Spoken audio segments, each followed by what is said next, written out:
ආයිබෝන් දීපිතේ අද දවසේ ඔබත් එක්ක එකතු වුණේ හැදෙන අපි හදන තැන ගුරුගෙදර අධ්‍යාපන වැඩසටහන් මාලාවේ තවත් එක් වැඩසටහනක් සමගයි. අද මම ඔබත් එක්ක සාකච්ඡා කිරීමට බලාපොරොත්තු වෙන්නේ 10 ශ්‍රේණියේ ගණිතයේ පෙළ පොතේ 14 වෙනි ඒකකයේ එන ප්‍රසත පාඩම සම්බන්ධවයි. ප්‍රසත පාඩම 7 ශ්‍රේණියේ සිට 11 ශ්‍රේණිය තෙක් පියවරෙන් පියවර විහිදෙන්නා වූ පාඩමක්. මේ ප්‍රසත පාඩම යන ගමනේදී අපි බලමු 10 ශ්‍රේණියේදී මගේ දූල පුතාලාට මොනවද ලැබෙන හැකියාවන් කියලා. මේ පාඩම ඉගෙනීමෙන් ඔබට බදු වර්ග හඳුනා ගැනීමටත් ඒ ආශ්‍රිත ගැටලු විසඳීමටත් හැකියාව ලැබෙනවා. ඒ වගේම සුළු පොලි ආශ්‍රිත ගැටලු විසඳීමටත් ඔයාලට මනා හැකියාවක් ලැබෙනවා. හොඳයි. අපි එහෙනම් මුලින්ම බලමු දුවේ පුතේ මොනවද මේ ප්‍රසත කියන්නේ කියලා. ප්‍රසතියක් කියන්නේ දුවේ පුතේ හරය 100 වූ භාගයක්. උදාහරණයක් විදිහට අපි ගත්තොත් 100න් 5. 100න් 5 ප්‍රසතයක් විදිහට ලිව්වාම දුවේ පුතේ අපිට ලැබෙන උත්තරේ විදිහට 100ට 5. 100න් 7 අපිට ලැබෙන දුවේ පුතේ 100ට 7 කියලා. 100න් 12 අපිට ලැබෙනවා 100ට 12 කියලා. 100න් 3.5 ප්‍රසතයක් කරාම දුවේ පුතේ 100ට 3.5යි. හොඳයි. අපි ඊළඟට බලමු භාග ප්‍රසත ලෙස ලියමු. උදාහරණයක් විදියට පළමු ක්‍රමයේදී පුතේ වලට මතක ඇති තුල්්‍ය භාග නීතිය අනුගමනය කරමින් අපිට පුළුවන් 5න් 3 හරය 100 වූ භාගයක් විදියට ලියා ගන්න. එතකොට අපිට 5න් 3 හරය 100 වූ භාගයක් විදියට ලියාගත්තාම අපිට ලැබෙනවා 100න් 60. ඒ කියන්නේ ඒක ප්‍රසතයක් විදියට ලිව්වාම 100ට 60යි. ඒ වගේම දෙවෙනි ක්‍රමයේ යටතේදී වලට මතක ඇති දුවේ පුතේ 5න් 3 ප්‍රසතයක් කරන්න අපි කරේ 100ට 100න් ගුණ කිරීම. එවිට ඒක සරල කරන් පස්සේ අපිට පෙර පිළිතුරම ලැබෙනවා. දශම සංඛ්‍යා ප්‍රසත ලෙස ලියමු. නිදසුන 3 0.8 ප්‍රසතයක් ලෙස ලිව්වාම අපිට ලැබෙනවා දුවේ පුතේ 100ට 80යි. ඒ වගේම 2.34 ප්‍රසතයක් ලෙස ලිව්වාම දුවේ පුතේ අපිට ලැබෙනවා 100ට 234යි කියලා. හොඳයි. අපි යමු තවත් නිදසුනකට. ප්‍රසත භාග ලෙස ලියමු.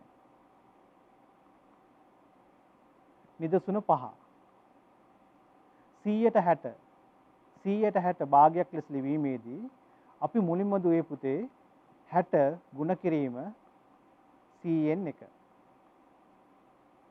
එතකොට අපිට ලැබෙනවා දුවේ පුතේ 100න් 60. මේක සරල කරන් පස්සේ අපිට පිළිතුර විදියට ලැබෙනවා 5න් 3යි. හොඳයි. අපි තවත් නිදසුනකට යමු.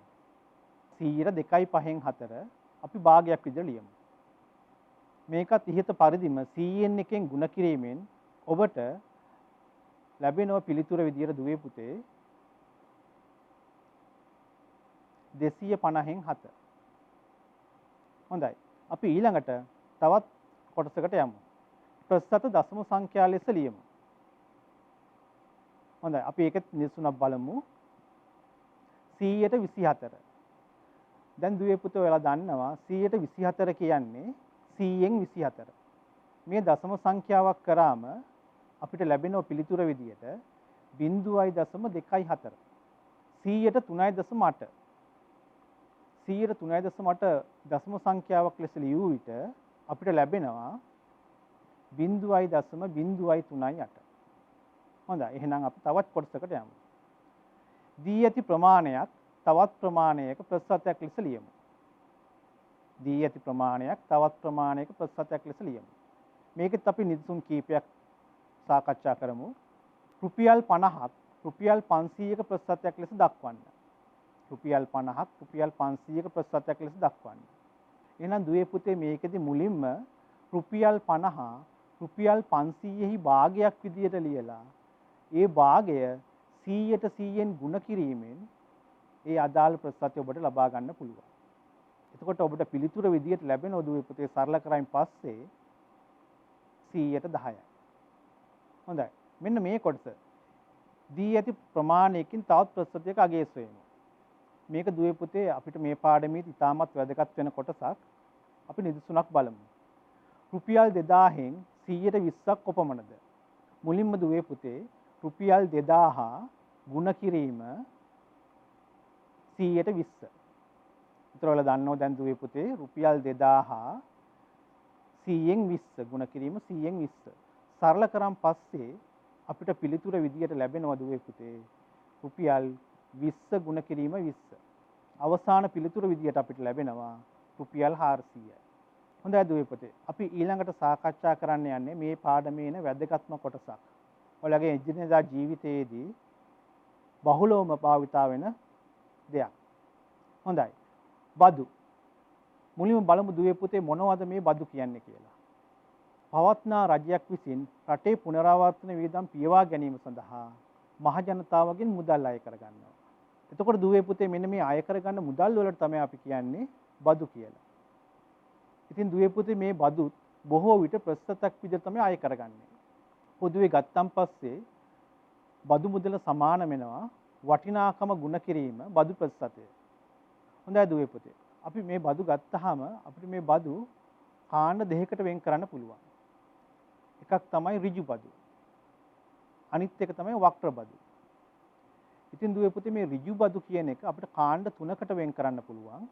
එකක් තමයි වරිපණම් බදු. අනිත් එක තීරු බදු. ඊළඟ එක තමයි ආදායම් බදු. දැන් වක්‍ර බදු ගත්තාම අපි දුවේ පුතේ සාකච්ඡා කරනවාද එකතු කළ අගේ මත බදු. එහෙම නැත්නම් වැඩ් බදු ගැන.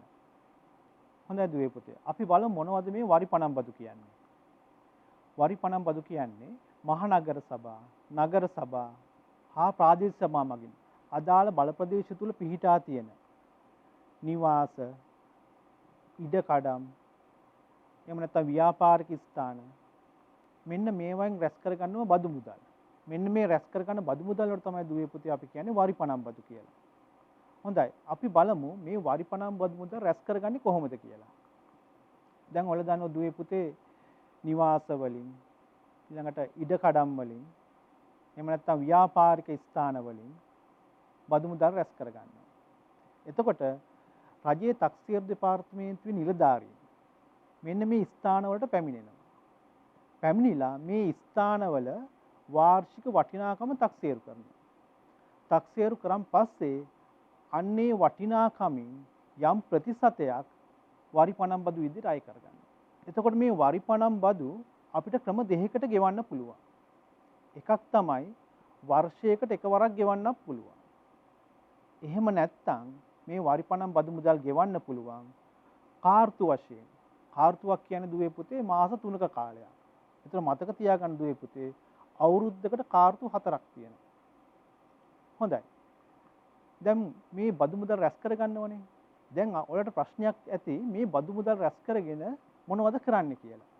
ඒතර දැන් ඔයාලා දන්නවා නිවාස වලින් එහෙම නැත්නම් ඉඩකඩම් වලින් එහෙම නැත්නම් ව්‍යාපාරික ස්ථානයෙන් බදු මුදල් රැස් කරගන්නවනේ.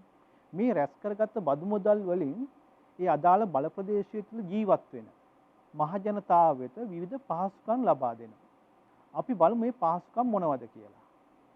මේ පහසුකම් කීපයක් තමයි දුවේ පුතේ කැලිකසල කල්මනාකරණය, ඒ වගේම වීදි ආලෝකකරණය, ඒ වගේම තව සඳහන් කරන්න පුළුවන් මහා මාර්ග ඉදිකිරීම වගේ කටයුතු.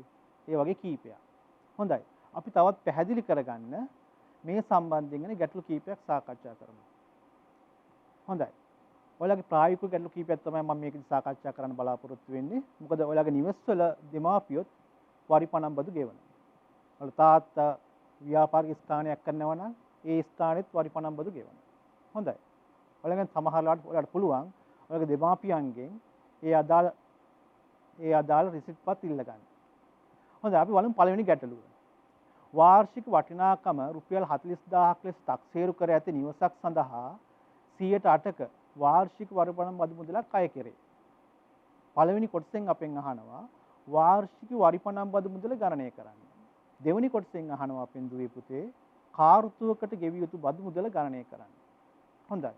එහෙනම් අපි මුලින්ම බලමු වාර්ෂික වරිපණම් බදු මුදල කීයද කියලා. දැන් ඔයාලා දන්නවද දුවේ පුතේ තක්සේරු වටිනාකමින් යම් ප්‍රතිශතයක් තමයි වාර්ෂික වරිපණම් බදු මුදල වෙන්නේ. එහෙනම් 40000 ගුණ කිරීම 100න් 6.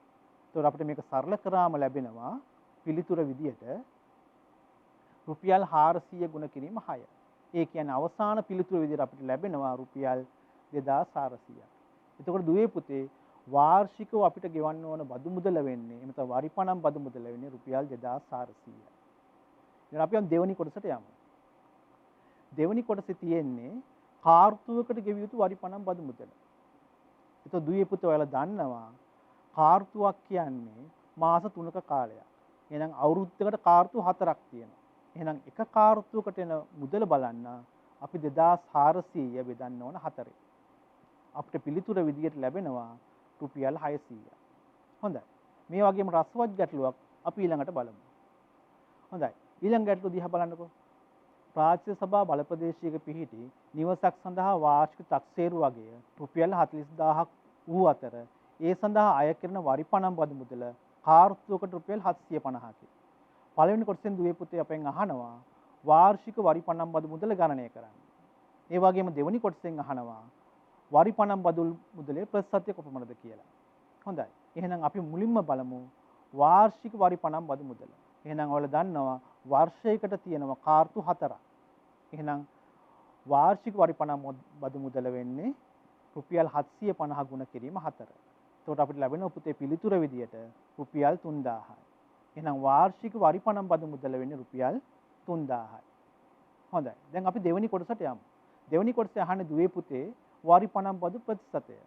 එතකොට වරිපණම් බදු ප්‍රතිශතය සමාන වෙන්නේ දුවේ පුතේ වාර්ෂික වරිපණම් බදු මුදල තක්සේරු වටිනාකමේ භාගයක් විදිහට ලියලා ඒ 100%න් ගුණ කරන් පස්සේ අපිට ලැබෙනවා වාර්ෂික වරිපණම් බදු ප්‍රතිශතය. එහෙනම් අපිට මේක සරල කරන් පස්සේ අපිට ලැබෙනවා වාර්ෂික වරිපණම් බදු ප්‍රතිශතය 7.5යි කියලා. හොඳයි. අපි යමු දැන් ඊළඟ ගැටලුවට. මේකත් ඒ වගේම රසවත් ගැටලුවක්. බලමු අපි. වාර්ෂික වරිපණම් බදු ප්‍රතිශතය 15ක් අය කරන නගර සභා බල ප්‍රදේශයක පිහිටි කඩකාමරයක් සඳහා වාර්ෂික වරිපණම් බදු මුදල රුපියල් 6000කි. එම කඩකාමරයේ වාර්ෂික තක්සේරු වටිනාකම ගණනය කරන්න. ඔන්න පුතේ ටිකක් කල්පනා කරන්න තියෙන ගාණක්. අපි බලමු මුලින්ම. මේක සඳහන් කරලා තියෙනවා දුවේ පුතේ වාර්ෂික වරිපණම් බදු ප්‍රතිශතය 15යි කියලා. මේකෙන් අදහස් වෙන්නේ වාර්ෂික වටිනාකම 100ක් වුණොත් බදු මුදල අය කරනවා රුපියල් 15ක්. එහෙනම් අපෙන් ගැටලුවෙන් දීලා තියෙනවා වරිපණම් බදු මුදල රුපියල් 6000ක් වුණොත් තක්සේරු වටිනාකම කීයක්ද කියලා. හොඳයි. එහෙනම් අපි ප්‍රතිශත දැනුම් පාවිච්චි කරලා අපිට පුළුවන් වරිපණම් බදු මුදල 115ක් වුණොත් වරිපණම් බදු මුදල 115ක් වුණොත් ඊට අනුරූප වන තක්සේරු වටිනාකම වෙන්නේ රුපියල් 6000යි. එහෙනම් අපිට හොයන්න ඕන දුවේ පුතේ තක්සේරු වටිනාකම 100ක් වුණොත් ඊට අනුරූප වන වටිනාකම කීයක්ද කියලා. හොඳයි. එහෙනම් දැන් ඔයාලා දන්නවා දුවේ පුතේ 115ට අනුරූප වටිනාකම වෙන්නේ රුපියල් 6000යි. එහෙනම් 100ට එකට අනුරූප වන වටිනාකම වෙන්නේ රුපියල් 6000 බෙදන්න ඕන 15. එහෙනම් 100ට අනුරූප වටිනාකම වෙන්නේ රුපියල් 6000 15න් බෙදලා එන වටිනාකම ගුණ කරන්න ඕන 100ෙන්. හරි. ඔන්න අපි පිළිතුරු ලබා ගත්තා. එහෙනම් අපි දැන් ගැටලුවේට යමු. එහෙනම් තක්සේරු වටිනාකම වෙන්නේ එහෙනම් වාර්ෂික තක්සේරු වටිනාකම වෙන්නේ රුපියල් 6000 15න් බෙදලා ඒ එන උත්තරේ ගුණ කරන්න ඕන 100. මෙන්න මේ ක්‍රමයේ වල දිගටම ඉගෙන ගත්තාන් පස්සේ අපිට මනෝමයෙන්ම මේ පිළිතුර ලබා ගන්න පුළුවන්. හොඳයි. එහෙනම් අපි මේක සරල කරමු දැන්. සරල කරාන් පස්සේ අපිට පිළිතුර විදියට ලැබෙනවා දුවේ පුතේ රුපියල් 400 ගුණ කිරීම 100යි. ඒ කියන්නේ අපිට අවසාන පිළිතුර විදියට ලැබෙනවා රුපියල් 40000ක්. එහෙනම් නිවසේ තක්සේරු වටිනාකම රුපියල් 40000ක්. එහෙනම් කඩකාමරේ වාර්ෂික තක්සේරු වටිනාකම වෙන්නේ රුපියල් 40000යි. හොඳයි. දැන් අපි යමු තවත් බදු විශේෂයකට. ඒක තමයි දුවේ පුතේ තීරු බදු කියලා කියන්නේ. බොහෝ දෙනෙක් කතා කරන මාතෘකාවක් තීරු බදු. හොඳයි. අපි බලමු මොනවද දුවේ පුතේ මේ තීරු බදු කියන්නේ කියලා. සමහර භාණ්ඩ ආනයනයේදී හා අපනයනයේදී එහි වටිනාකමින් යම් ප්‍රතිශතයක් අපිට රජයට බද්දක් විදියට ගෙවන්න වෙනවා. ඉතින් මෙන්න මේ බදු වලට තමයි දුවේ පුතේ අපි කියන්නේ තීරු බදු කියලා. මේ ඉන්නේ මගේ මිත්‍රයෙක්. එයාගේ නම සුගත්. එයා හොඳ ව්‍යාපාරිකයෙක්. දක්ෂ ව්‍යාපාරිකයෙක්. මෙයාට අවශ්‍යතාවයක් තියෙනවා ජපානයේ ඉඳලා අලුත්ම මෝටර් රථයක් ශ්‍රී ලංකාවට ආනයනය කරගන්න. ඒකෙන්ද මෙයා මුලින්ම කරන්නේ ජපානයේ ඉන්නව මෙයාගේ නියෝජිතයෙක්. මේ නියෝජිතය ලවා එයා ජපානයෙන් මෝටර් රථයක් මිලදී ගන්නවා. මේ මෝටර් රථය මිලදී අරගෙන ඒ නියෝජිතය ලවා ශ්‍රී ලංකාවට ආනයනය කරනවා. එතකොට මේ නැව එන්නේ මෝටර් රථය නැගත් නැව එන්නේ පුතේ හම්බන්තොට වරායට. හම්බන්තොට වරායට ඇවිල්ලා හම්බන්තොට වරායෙන් මේ මෝටර් රථය ගොඩ බානවා. ඒතකොට හැබැයි සුගත්ට හැකියාවක් නැහැ මේ මෝටර් රථය කෙලිම ගෙදර අරයි යන්න. මොකද හේතුව තමයි දුවේ පුතේ ශ්‍රී ලංකාවේ තියෙන නීතියට අනුකූලව මෙයා රජයට තීරු බද්දක් ගෙවන්න ඕන. එතකොට මේ මෝටර් රථයේ වටිනාකමින් යම් ප්‍රතිශතයක් ශ්‍රී ලංකා රේගු දෙපාර්තමේන්තුවට බද්දක් විදියට ගෙවන්න වෙනවා. අන්න ඒක තමයි දුවේ පුතේ තීරු බද්ද කියන්නේ. එතකොට තීරු බද්ද ගෙවුවට පස්සේ මෙයාට හැකියාවක් ලැබෙනවා මේ මෝටර් රථය තමාගේ නිවසට රැගෙන යන්න. හොඳයි. ඒ වගේම දුවේ පුතේ මෙයාට සුගත වියදම් දෙකක් දරන්න සිද්ධ වුණා. එක වියදමක් තමයි ජපානයේ මෝටර් රථය මිලදී ගන්න මෙයාට වියදමක් දරන්න වුණා. ඒ වගේම තමයි තීරු බදු ගෙවන්නත් මෙයාට වියදමක් දරන්න වුණා. එහෙනම් දුවේ පුතේ මේ මෝටර් රථය ගෙනව සුගත වියදම් දෙකක් දරන්න වුණා. එකක් තමයි මෝටර් රථය මිලදී ගන්න වියදමක් දරන්න වුණා. අනිත් එක තමයි තීරු බදු මුදලක් ගෙවන්න වියදමක් දරන්න වුණා. හොඳයි. අපි තවත් මේ වගේම රසවත් ගැටලුවක් බලමු. දැන් මං කියවනේ දුවේ පුතේ සුගත් කියන්නේ හොඳ ව්‍යාපාරිකයෙක් කියලා. මෙයාගේ රැකියාව තමයි ශ්‍රී ලංකාවේ තේ චීනයට අපනයන කරන එක. එහෙනම් මුලින්ම කරන්න මෙයා ශ්‍රී ලංකාවේ තේ මිලදී ගන්නවා. ශ්‍රී ලංකාවේ තේ මිලදී අරගෙන මේ තේ ටික අරගෙන යනවා පුතේ කොළඹ වරායට. හැබැයි කොළඹ වරායට ගෙනිච්චට දුවේ පුතේ මෙයාට හැකියාවක් නැහැ මේ තේ ප්‍රමාණය චීනයට අපනයන කරන්න. හේතුව තමයි මිලදීගත තේ ප්‍රමාණයේ වටිනාකමින් යම් ප්‍රතිශතයක් මෙයා ශ්‍රී ලංකා රේගු දෙපාර්තමේන්තුවට තීරු ගාස්තු විදිහට ගෙවන්න ඕන. ඔන්න තීරු ගාස්තු ගෙවුවට පස්සේ දුවේ පුතේ මෙයාට පුළුවන් මේ තේ ප්‍රමාණය චීනයට අපනයනය කරන්න. දුවේ පුතේ මේ සඳහා සුගත වියදම් දෙකක් දරන්න සිද්ධ වුණා. එක වියදමක් තමයි ශ්‍රී ලංකාවෙන් තේ මිලදී ගන්න වියදමක් දරන්න වුණා. ඒ වගේමයි මේ තේ සඳහා තීරු ගාස්තුවක් ගෙවන්න වුණා ශ්‍රී ලංකා රේගු දෙපාර්තමේන්තුවට. ඒ සඳහාත් වියදමක් දරන්න වුණා. හොඳයි. එහෙනම් මේ සම්බන්ධයෙන් ඉන්න අපි තවත් ගැටලු කීපයක් කතා කරමු. හොඳයි. ජංගම දුරකථනයක් ආනයනයේදී එහි වටිනාකමින් 130ක තීරු බදු මුදලක් ගෙවිය යුතුය. ජංගම දුරකථනයේ ආනයනික වටිනාකම රුපියල් 60000කි. තීරු බදු ගෙවීමෙන් පසු වටිනාකම ගණනය කරන්න. මේකේ දීලා තිනවා දුවේ පුතේ තීරු බදු ප්‍රතිශතය. තීරු බදු ප්‍රතිශතය අපිට දීලා තියෙන්නේ 130යි. මේකෙන් අදහස් වෙන්නේ දුවේ පුතේ ආනයනික වටිනාකම රුපියල් 100ක් වුණොත් ඊට අනුරූප වන බදු මුදල වෙන්නේ රුපියල් 30යි. බදු අය කරාට පස්සේ වටිනාකම ලැබෙනවා අපිට රුපියල් 130යි. හොඳයි. මම මේ ගැටලුව ක්‍රම දෙකකට විසඳන්න උත්සාහ කරනවා. හොඳයි. අපි එක් ක්‍රමයක් බලමු. පළවෙනි ක්‍රමය තමයි අපි කෙලින්ම හොයමු දුවේ පුතේ තීරු බදු මුදල. පළමු ක්‍රමයේ යටතේ අපි මේ ගැටලුව විසඳන්න බලමු. තීරු බදු මුදල. එතකොට දුවේ පුතේ ඔයාලා දන්නවා තීරු බදු මුදල කියන්නේ රුපියල් 60000න් 130ක්. එහෙනම් දුවේ පුතේ ඔයාලා දන්නවා 60000 ගුණ කිරීම 100න් 30. මේක සරල කරන් පස්සේ අපිට ලැබෙනවා පිළිතුර විදියට රුපියල් 600 ගුණ කිරීම 30. ඒ කියන්නේ අවසාන පිළිතුර විදියට අපිට ලැබෙනවා රුපියල් 18000. එහෙනම් දුවේ පුතේ තීරු බදු ගාස්තුව වෙන්නේ රුපියල් 18000යි. හොඳයි. ඊට පස්සේ අපි බලමු තීරු බදු ගෙවුවන් පස්සේ අවසාන වටිනාකම. එහෙනම් තීරු බදු මුදල දැන් එන්නේ රුපියල් 18000යි. ආනයනික වටිනාකම වෙන්නේ රුපියල් 60000යි. එහෙනම් අවසාන වටිනාකම වෙන්නේ රුපියල් 60000ට එකතු කරන්න ඕන තීරු ගාස්තුව. එහෙනම් අවසාන වටිනාකම අපිට ලැබෙන රුපියල් 78000යි. එහෙනම් තීරු ගාස්තුව ගෙවුවට පස්සේ ජංගම දුරකථනයේ අවසාන වටිනාකම වෙන්නේ රුපියල් 78000යි. හොඳයි. අපි මේ ගැටලුව තවත් ක්‍රමයකට විසඳලා බලමු. දැන් ඔයාලට ගැටලුව මතක ඇතිනේ. තීරු ගාස්තු වෙන්නේ 130යි. එහි වටිනාකම රුපියල් 60000යි. හොඳයි. එහෙනම් මුලින්ම අපි ලියාගමු 130න් අදහස් වෙන්නේ මොකක්ද කියලා. 130න් අදහස් වෙන්නේ ආනයනික වටිනාකම රුපියල් 100ක් වුණොත් ඊට අදාළ වන බදු මුදල වෙන්නේ රුපියල් 30යි. බදු අය කරාට පස්සේ වටිනාකම වෙන්නේ රුපියල් 130යි.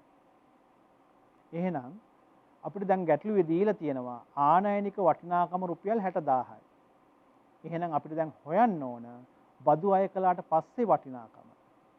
එහෙනම් ප්‍රසත දැනුම් පාවිච්චි කරලා අපිට පහසුවෙන්ම මේ ගැටලුව විසඳන්න පුළුවන්.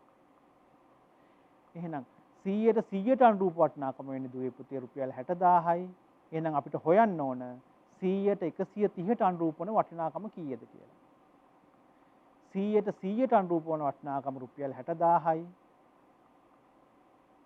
එහෙනම් 100ට 1ට අනුරූප වන වටිනාකම වෙන්නේ රුපියල් 60000 බෙදන්න ඕන 100. එහෙනම් 100ට 130ට අනුරූප වටිනාකම වෙන්නේ 60000 100ෙන් බෙදලා ඒන උත්තරය ගුණ කරන්න ඕන 130න්. එහෙනම් අපිට අවසාන පිළිතුර ඉදලා ගන්න පුළුවන් තීරුබදු ගෙවීමෙන් පසු වටිනාකම දුවේ පුතේ රුපියල් 60000 100ෙන් බෙදලා ඒ එන උත්තරේ ගුණ කරන්න ඕන 130න්. හොඳයි. දැන් අපි මේක සරල කරමු. සරල කරාට පස්සේ අපිට ලැබෙනවා පිළිතුර විදියට රුපියල් 600 ගුණ කිරීම 130. ඒතර අපිට අවසාන පිළිතුර විදියට ලැබෙනවා දුවේ පුතේ රුපියල් 78000යි. දැන් දූල පුතාට තේරෙනවා ඇති මේ ගැටලුව ඉතාමත් පහසුවෙන්ම අපිට විසඳ ගන්න පුළුවන් වුණා. හොඳයි. අපි තවත් ගැටලුවකට යමු. ඊළඟ නිදසුන. මෝටර රථයක ආනයනික වටිනාකම රුපියල් මිලියන 8කි. අය කළ තීරුබදු මුදල රුපියල් 6 මිලියන 400,000කි. අය කළ තීරුබදු ප්‍රතිශතය ගණනය කරන්න. හොඳයි දුවේ පුතේ. තීරුබදු ප්‍රතිශතය අපිට හොයන්න පුළුවන් දුවේ පුතේ. තීරුබදු මුදල ආනයනික වටිනාකමේ භාගයක් විදිහට ලියලා ඒ 100ට 100ෙන් ගුණ කිරීමෙන් අපිට තීරුබදු ප්‍රතිශතය හොයාගන්න පුළුවන්.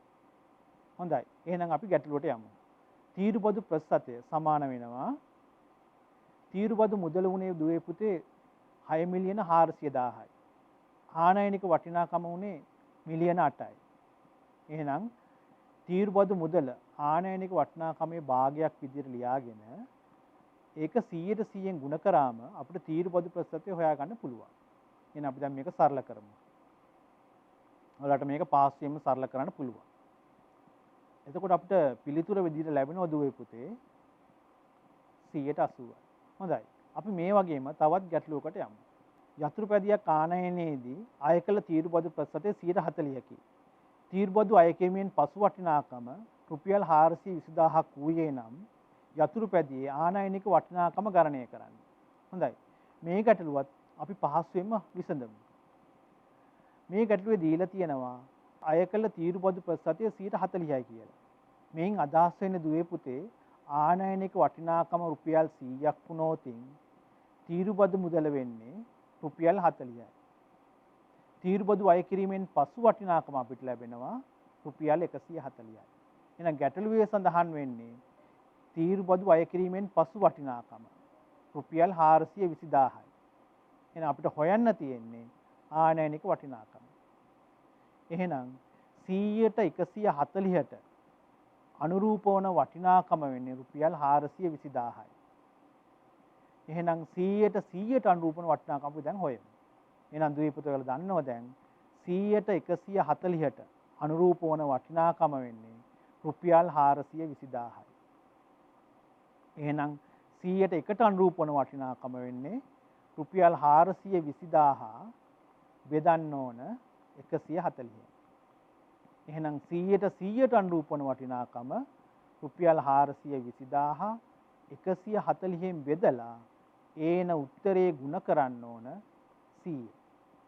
හොඳයි. එහෙනම් දැන් අපි ගැටලුවට යමු. යතුරුපැදියේ ආනයනික වටිනාකම. එහෙනම් දැන් අපිට පිළිතුර ලැබිලා තියෙනවා රුපියල් 420,000 140න් බෙදලා ඒන උත්තරේ ගුණ කරන්න ඕන 100. දැන් අපිට මේක සරල කරන්න පුළුවන්. සරල කරන් පස්සේ අපිට ලැබෙනව පිළිතුර විදියට රුපියල් 3000 ගුණ කිරීම 100.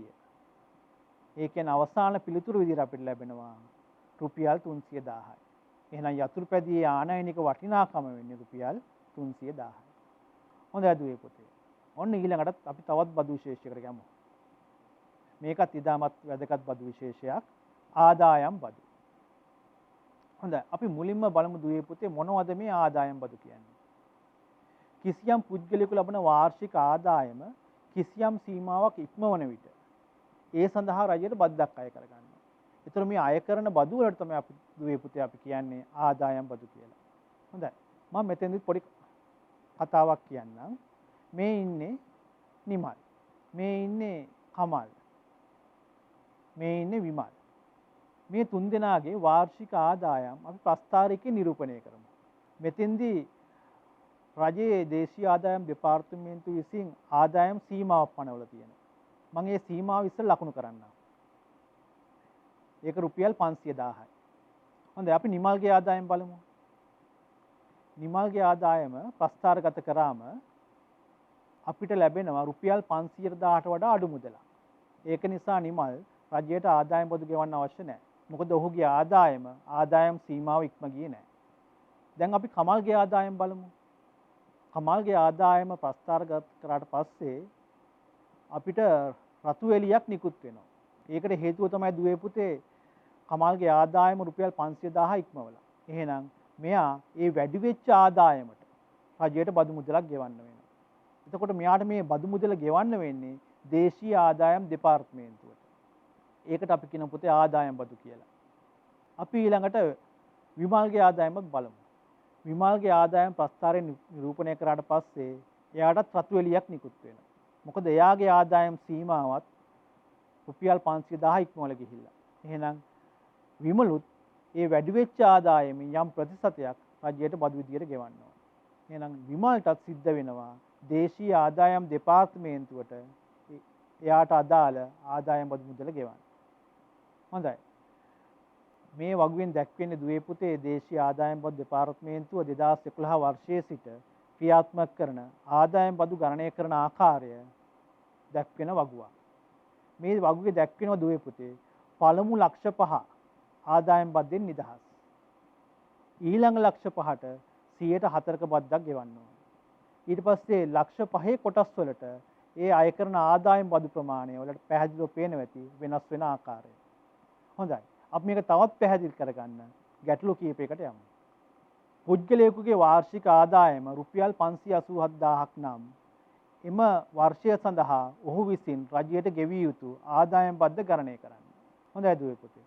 වගුවත් සිහිපත් කරගෙන අපි මුලින්ම කරන්න ඕන මේ 587,000 රුපියල් 500,000 කොටස් වලට වෙන් කරගන්න. එහෙනම් අපි මුලින්ම රුපියල් 587,000 රුපියල් 500,000 කොටස් වලට වෙන් කරගමු. ඔන්න අපිට ලැබෙනවා එක රුපියල් 500,000ක්. ඊට පස්සේ අපිට තව 500,000 ගොඩක් හැදෙන්නේ නැහැ. අපිට ලැබෙන්නේ ඉතුරු මුදලට රුපියල් 87,000යි. එතකොට වගුවෙන් අපිට සඳහන් කරන්න පුළුවන් පළමු රුපියල් 500,000 ආදායම් බන්දෙන් නිදහස් වෙනවා.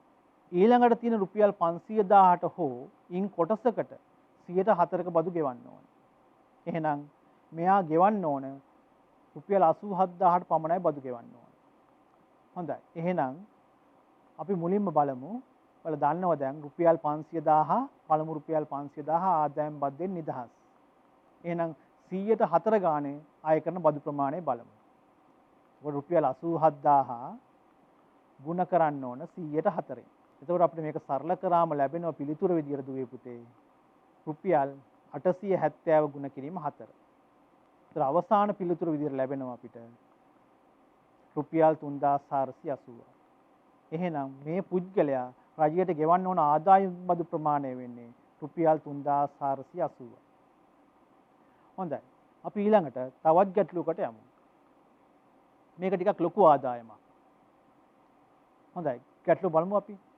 පුද්ගලයෙකුගේ වාර්ෂික ආදායම 1,250,000ක් නම් එම වර්ෂය සඳහා ඔහු විසින් රජයට ගෙවිය යුතු ආදායම් බදු ගණනය කරන්න. හොඳයි. මේකත් අර පෙර ගැටලුව පරිදිම පුතේ අපි ආදායම් බදු වගුවක් සිහිපත් කරගෙන මුලින්ම කරන්න ඕන දේ දැන් ඔයාලා දන්නවා. 1,250,000 රුපියල් 500,000 කොටස් වලට වෙන් කරගමු. ඒතර අපිට ඉස්සෙල්ලම රුපියල් 500,000ක් වෙන් කරගන්න පුළුවන්. අපිට තවත් රුපියල් 500,000ක් වෙන් කරගන්න පුළුවන්. දැන් ඔක්කොම ගාන රුපියල් මිලියනයයි අපිට තව ඉතුරු වෙනවා රුපියල් 250,000ක්. හොඳයි දුවේ පුතේ. දැන් ඔයාලා දන්නවා පළමු රුපියල් 500,000 ආදායම් බද්දෙන් නිදහස්. ඊළඟට ලැබෙන රුපියල් 500,000 සඳහා 104ක බදු මුදලක් අය කරනවා. ඊළඟට ලැබෙන රුපියල් 500,000 හෝ ඉන් කොටසකට 108ක බදු මුදලක් අය කරගන්නවා. හොඳයි. එහෙනම් අපි මුලින්ම බලමු 104 ගානේ අය කරන බදු ප්‍රමාණය කොතනද කියලා. හොඳයි. අපි මුලින්ම බලමු 104 ගානේ අය කරන බදු ප්‍රමාණය කොපමණද කියලා. රුපියල් 500,000 ගුණ කිරීම 104. එහෙනම් රුපියල් 500,000 ගුණ කිරීම 100න් 4 අපිට සරල කරාම ලැබෙනවා දුවේ පුතේ රුපියල් 5,000 ගුණ කිරීම 4. එවිට අපිට අවසාන පිළිතුරු විදියට ලැබෙනවා රුපියල් 20,000ක්. එහෙනම් 4 බැගින් බදු ගෙවන්න ඕන රුපියල් 20,000. දැන් බලමු අපි 108 ගානේ අය කරන බදු ප්‍රමාණය කොපමණද කියලා. එහෙනම් 108 ගානේ බදු අය කරන්නේ රුපියල් 250,000ට. එහෙනම් 250,000 ගුණ කිරීම 108. එතනින් අපිට ලැබෙනවා 250,000 ගුණ කිරීම 100න් 4. සරල කරන් පස්සේ අපිට පිළිතුර ලැබෙනවා රුපියල් 2,500 ගුණ කිරීම 8. අවසාන පිළිතුර විදිහට ලැබෙන දුවේ පුතේ අපිට රුපියල් 20,000ක්. එහෙනම් 108 බැගින් අය කරන බදු ප්‍රමාණය වෙන්නේ රුපියල් 20,000යි. එහෙනම් මේ පුද්ගලයා ගෙවන්න ඕන අවසාන බදු ප්‍රමාණය වෙන්නේ 104 ගානේ රුපියල් 20,000ක බද්දක් ගෙවන්න ඕන. 108 ගානේ රුපියල් 20,000ක බද්දක් ගෙවන්න ඕන. එහෙනම් අවසාන ආදායම් බදු ප්‍රමාණය වෙන්නේ රුපියල් 40,000යි. එහෙනම් මේ පුද්ගලයා ගෙවන්න ඕන අවසාන ආදායම් බදු ප්‍රමාණය වෙන්නේ රුපියල් 40,000යි. හොඳයි. දැන් ඊළඟට අපි තවත් විශේෂ ගැටලුවකට යමු. මේ ගැටලුව ගොඩක් අය අමාරුයි කියලා කියන්නේ. හොඳයි අපි බලමු පහසුවෙන්ම හදන්නේ කොහොමද කියලා. පුද්ගලයෙකුගේ වාර්ෂික ආදායම් බද්ද රුපියල් 8,800ක් නම් ඔහුගේ වාර්ෂික ආදායම ගණනය කරන්න. හොඳයි. දැන් දුවේ පුතේ වගුවත් එක්ක බැලුවාම අපිට තේරෙනවා මෙයා ආදායම් බදු ගෙවලා තියෙනවනේ. මෙයා ආදායම් බදු ගෙවලා නම් මෙයාගේ වාර්ෂික ආදායම පළමු රුපියල් 500,000ට වඩා වැඩි වෙන්න ඕන. එහෙනම් ඊළඟට බලමු අපි මෙයාගේ ආදායම දෙවන රුපියල් 500,000ට වඩා වැඩිද කියලා. අපි හිතමු මෙයාගේ ආදායම දෙවන රුපියල් 500,000ට ඉක්මවලා කියලා. එහෙනම් අපි බලමු දෙවන රුපියල් 500,000 ඉක්මවලා නම් මෙයා බදු කීයක් ගෙවන්න ඕනද කියලා. එහෙනම් රුපියල් 500,000 ගුණ කිරීම 104 රුපියල් 500,000 ගුණ කිරීම 100න් 4 සරල කරාම අපිට ලැබෙනවා පිළිතුර විදියට රුපියල් 5,000 ගුණ කිරීම 4 අවසාන පිළිතුර විදියට එතන ලැබෙනවා අපිට රුපියල් 20,000යි. එහෙනම් දෙවෙනි රුපියල් 500,000ක් තිබුණොත් මෙයා බදු ගෙවන්න ඕන රුපියල් 20,000ක්. නමුත් දුවේ පුතේ මෙයා ගෙව්ව බදු ප්‍රමාණය රුපියල් 20,000ට වඩා අඩු හින්දා මෙයාගේ ආදායමේ දෙවන ලක්ෂ 5ක් නැහැ. හැබැයි තියෙන්නේ ඊට වඩා අඩු කොටසක් තියෙනවා. හොඳයි. එහෙනම් අපි බලමු රුපියල් 8,800ක් 104 ගානේ බදු අය කරපු ආදායම කොච්චරද කියලා. හොඳයි. එහෙනම් ඔයාලා දන්නව දැන් වාර්ෂික ආදායම 100ක් වුණොතින් බදු මුදල වෙන්නේ රුපියල් 4යි. එහෙනම් බදු මුදල රුපියල් 8,800ක් වුණොතින් අපි බලමු වාර්ෂික ආදායම කොච්චරද කියලා. එහෙනම් 104ට අනුරූප වටිනාකම වෙන්නේ රුපියල් 8,800යි. 100ට අනුරූප වටිනාකම තමයි අපිට හොයන්න තියෙන්නේ. හොඳයි. 104ට අනුරූප වටිනාකම රුපියල් 8,800යි. එහෙනම් 101ට අනුරූප වටිනාකම වෙන්නේ රුපියල් 8,800 බෙදන්න ඕන 4ෙන්. එහෙනම් 100ට අනුරූප වටිනාකම රුපියල් 8804න් බෙදලා ඒන උත්තරේ ගුණ කරන්න ඕන 100. හොඳයි දැන් දුවේ පුතේ. ඔන්න අපිට පිළිතුර ලැබුණා. එහෙනම් දැන් අපි ගැටලුවට යමු. එහෙනම් රුපියල් 8800ක් බදු මුදලක් ගෙවන්න කොපමණ ආදායමක් තියෙන්න ඕනද? එහෙනම් අපිට ලැබුණ පිළිතුර රුපියල් 8800 4න් බෙදලා ඒන උත්තරේ ගුණ කරන්න ඕන 100. එහෙනම් අපිට සරල කරාම පිළිතුර විදියට ලැබෙනවා රුපියල් 2200 ගුණ කිරීම 100. ඒ කියන්නේ අපිට අවසාන පිළිතුර විදියට රුපියල් 220000ක් ලැබෙනවා. එහෙනම් 100ට 4 බැගින් බදු අය කළපු ආදායම වෙන්නේ රුපියල් 220000යි. හොඳයි. අවසාන පිළිතුර බලමු අපි. අවසාන පිළිතුරෙන් ඇහුවේ මෙයාගේ මුළු ආදායම කොච්චරද කියලා. රුපියල් 500,000ට එකතු වෙන්න ඕන රුපියල් 220000ක්. ඒතර අවසාන වාර්ෂික ආදායම වෙන්නේ රුපියල් 720,000යි. එහෙනම් මේ පුද්ගලයාගේ වාර්ෂික ආදායම වෙන රුපියල් 720,000ක්.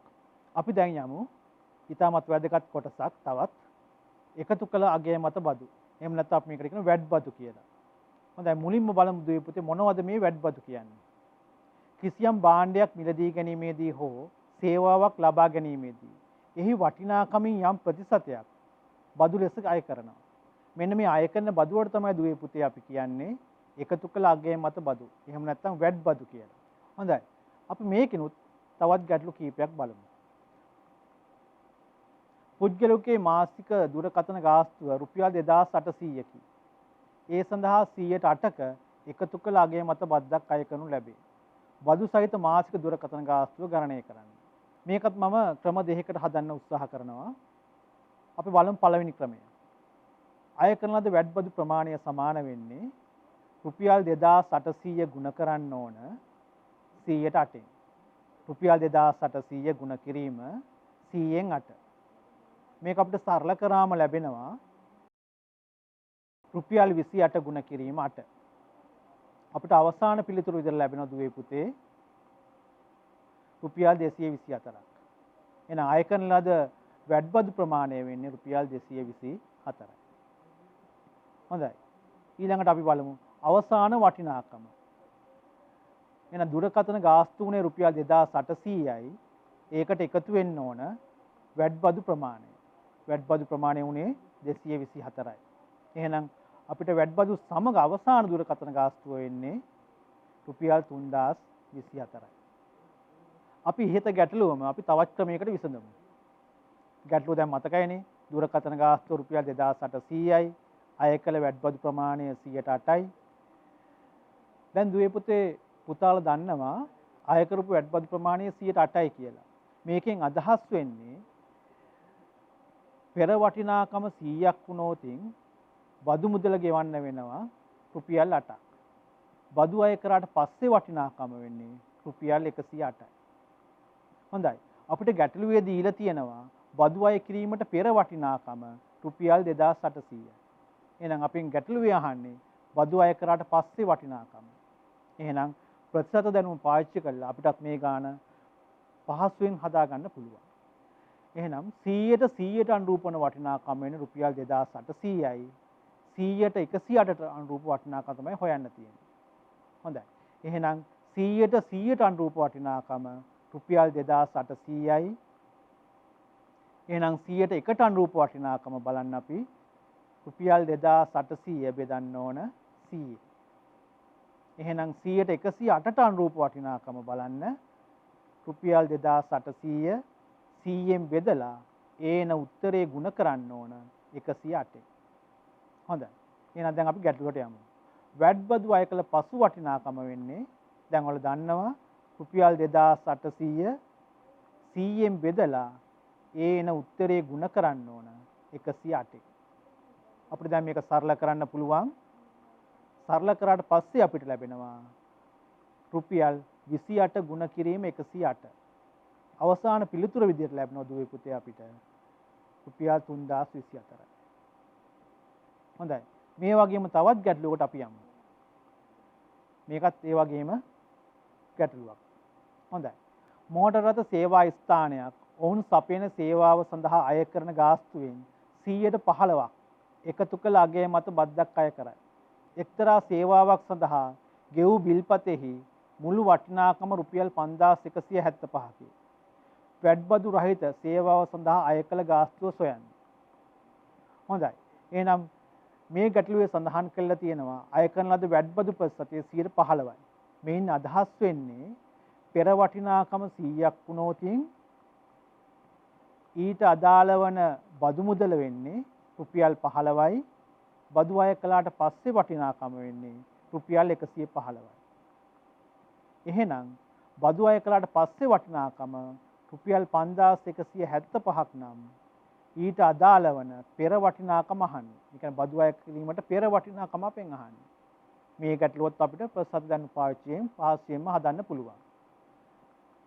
හොඳයි. එහෙනම් 100ට 115ට අනුරූප වටිනාකම වෙන්නේ රුපියල් 5175යි. එහෙනම් අපිට හොයන්න ඕන 100ට 100ට අනුරූප වටිනාකම.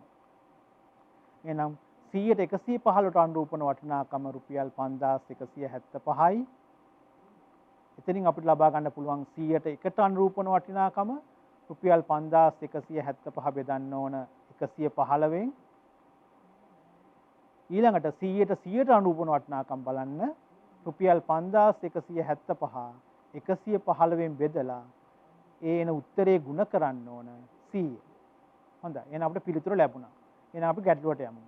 වැඩබදු අය කිරීමට පෙර වටිනාකම වෙන්නේ දැන් මගේ දූල පුතාලා දන්නවා රුපියල් 5175 115න් බෙදලා ඒ ලැබෙන පිළිතුර ගුණ කරන්න ඕන 100.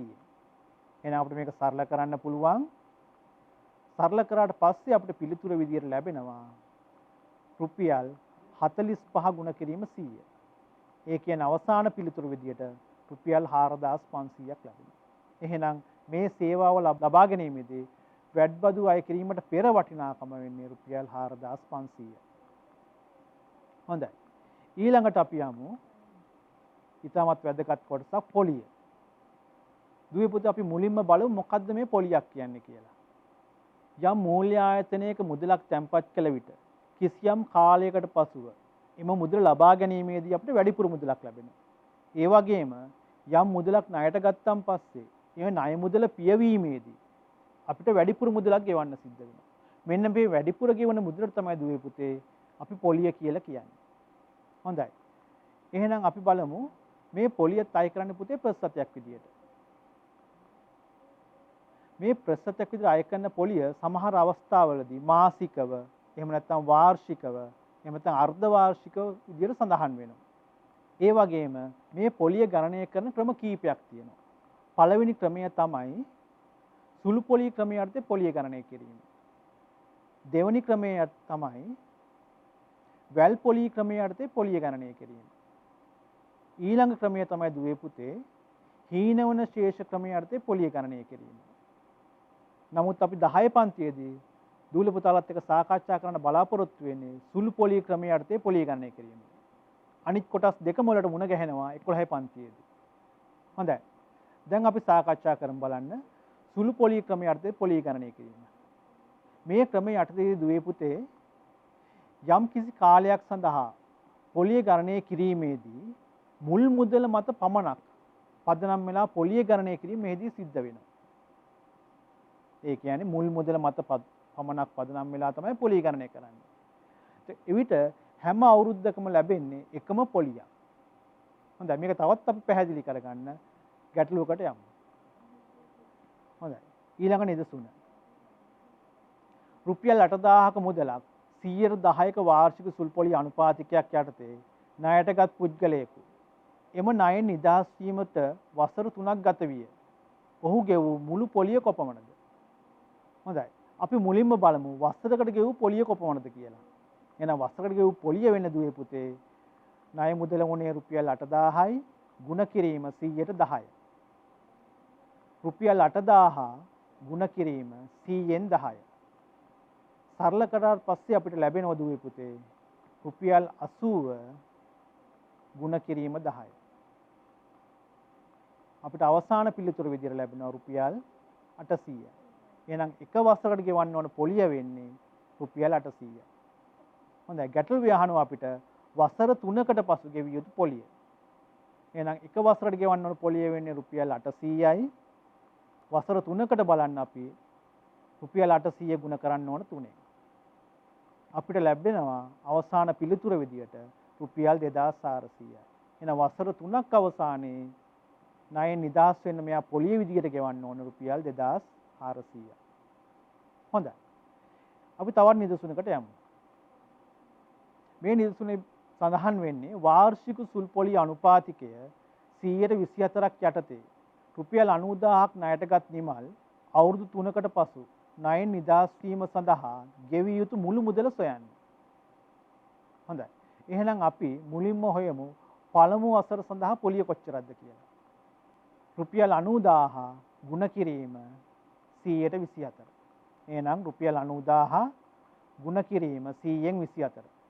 අපිට සරල කරන් පස්සේ දුවේ පුතේ උත්තරය ලැබෙනවා රුපියල් 900 ගුණ කිරීම 24. ඒතකොට අපිට ලැබෙන එතනින් එක් වර්ෂයක් සඳහා ගෙවිය යුතු පොලිය වෙන්නේ රුපියල් 21600. එහෙනම් අපෙන් ගැටලුවේදී අහන්නේ වසර 3කට පසු මුළු පොලිය. වසර 3කට මුළු පොලිය වෙන්නේ දුවේ පුතේ රුපියල් 21600 ගුණ කරන්න ඕන 3. ඒ විට අපිට ලැබෙනවා පිළිතුර විදියට රුපියල් 64800යි. එහෙනම් වසර 3ක් අවසානයේ ණය නිදහස් වෙන්න ගෙවන්න ඕන මුළු පොලිය වෙන්නේ රුපියල් 64800යි. දැන් අපි බලමු ණයෙන් නිදහස් වෙන්න මෙයා කොපමණ මුදලක් ගෙවන්න ඕනද කියලා. එහෙනම් මෙයා ණයෙන් නිදහස් වෙන්න නම් ණය මුදල ගෙවන්නත් ඕන. ඊට අදාළ වන අවුරුදු 3ක පොලිය ගෙවන්නත් ඕන. ඒ විට අපිට මුළු මුදල විතර ලැබෙනවද දුවේ පුතේ?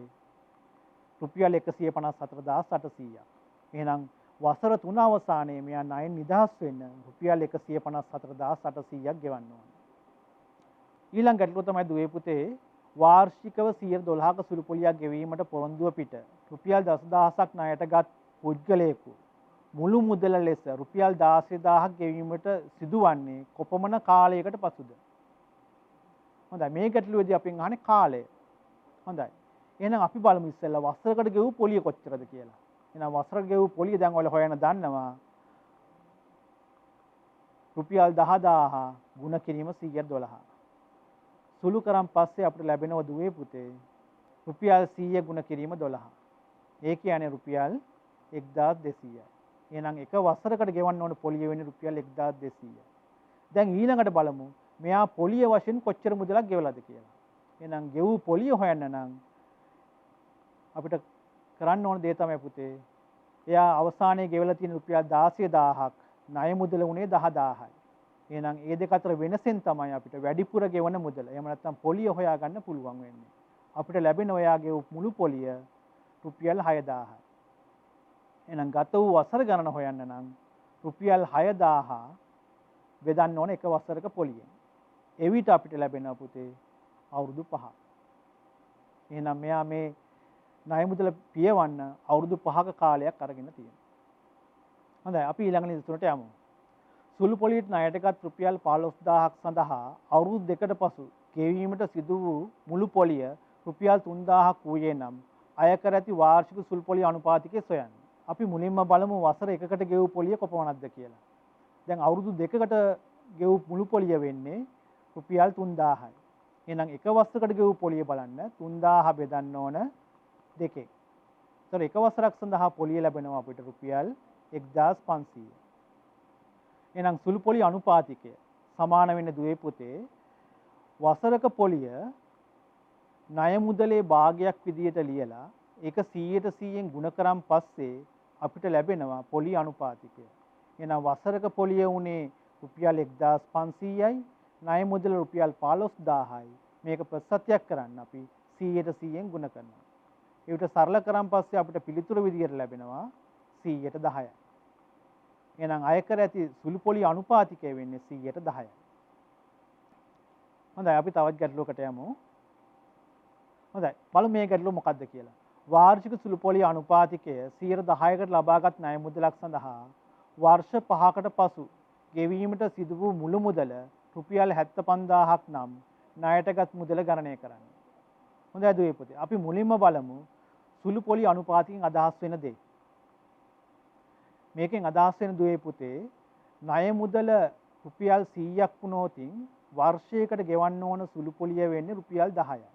දැන් ගැටලුවේ දීලා තිනවා දුවේ පුතේ වර්ෂ 5කට පසු සුළු පොලිය.